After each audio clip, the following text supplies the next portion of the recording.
Hey guys, the farm is not always just on the farm. So we're here at the Oklahoma City Convention Center and there's a reptile convention. I'm out of breath.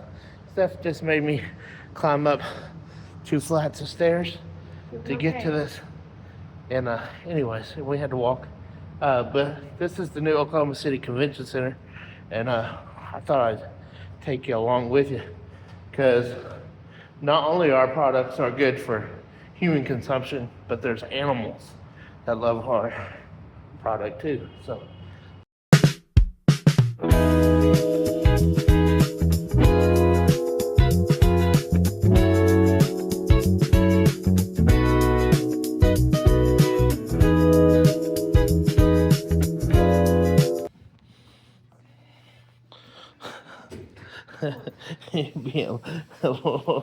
she says safety first, and so she's not touching the door handle.